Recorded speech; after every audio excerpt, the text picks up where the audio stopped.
Welcome to my adventurous channel. एक बहुत दूर पहाड़ों के पीछे एक जादुई गांव था जिसे रोशनी नगर कहा जाता था। उस गांव में इंसान भी रहते थे और परियां भी।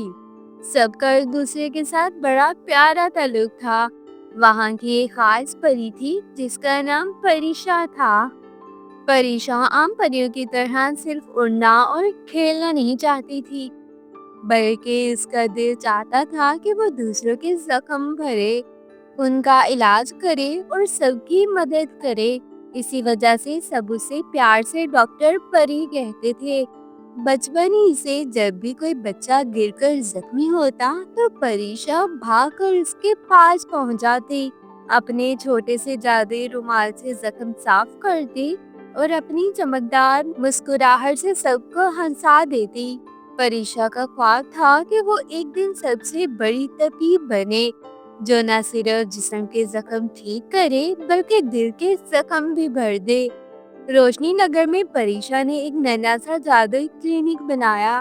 उस क्लिनिक की दीवारें खुद ब खुद रंग बदलती थी ताकि मरीज खुश रहें। खिड़कियों से फूलों की खुशबू आती थी और एक नदी का पानी बहता था जो सुकून देता था। क्लिनिक के बाहर एक तख्ती लगी थी, यहाँ सिर्फ दवाई नहीं मुस्कुराहट भी मिलती है। एक दिन एक छोटा नीला परिंदा क्लिनिक में आया। उसका पर जख्मी था, वो रो रहा था कि अब वो कभी उड़ नहीं सकेगा। परीशा ने नरमी से कहा, गम न करो, तुम फिर उड़ोगे। उसने अपनी जादुई मरहम से परिंदे के पर लगाया, लुलाबी जैसा गीत गाया और परिंदे के पर आहिस्ता आहिस्ता जुड़ गए। चंद दिन बाद परिंदा दोबारा आसमान में उड़ रहा था। गांव वाले ये मंजर देखकर खुश हो गए और डॉक्टर परी की तारीफ करने लगे। गांव की एक बच्ची इल्मा अक्सर बीमार रहती थी। वह हर वक्त उदास रहती और खेलों में हिस्सा नहीं लेती थी। परीशा ने सिर्फ दवाई ही नहीं दी, बल्कि इसके साथ बैठकर कहानियां सुनाई, उसके साथ तस्वीरें बनाई और गुड़िया के खेल खेले। आहिस्ता आहिस्ता इल्मा की हंसी लौट आई और वह बिल्कुल सेहतमंद हो गई। गांव वाले हैरान थे कि परीशा के इलाज में इतनी खास बात क्यों है। एक दिन परीशा ने बताया, असल दवाई इंसान के दिल की होती है। अगर दिल को सुकून मिले तो जिस्म खुद ठीक होने लगता है। एक दिन रोशनी नगर पर एक बड़ी बीमारी का साया छा गया। गांव के बच्चे बड़े सब बीमार होने लगे। आम दवाइयाँ काम नहीं कर रही थी। परीशा ने हिम्मत न हारी। वो जंगल के गहरे हिस्से में गई जहाँ जिंदगी का फूल उगता था।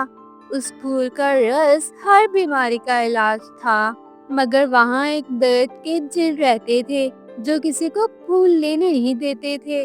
परीशा ने हिम्मत और नरमी से जिन से कहा, मैं अपने गांव वालों को बचाने आई हूँ, अगर आप इजाजत देंगे तो सबकी जान बच जाएगी। जिन ने परीक्षा की सच्चाई और खुलूस देखा और फूल देने पर राजी हो गया। परीक्षा ने इस फूल का रस दवाई में शामिल किया और सबको पिलाया। आहिस्ता आहिस्ता बीमारी खत्म हो गई। पूरे गांव ने जश्न मनाया और कहा, डॉक्टर परी सिर्फ हमारी तबीब नहीं बल्कि हमारे दिलों की रोशनी है। तो ये कहानी हमें सिखाती है कि दूसरे की जख्म भरना सिर्फ दवाई से नहीं बल्कि प्यार, हमदर्दी और मुस्कुराहट से भी मुमकिन है।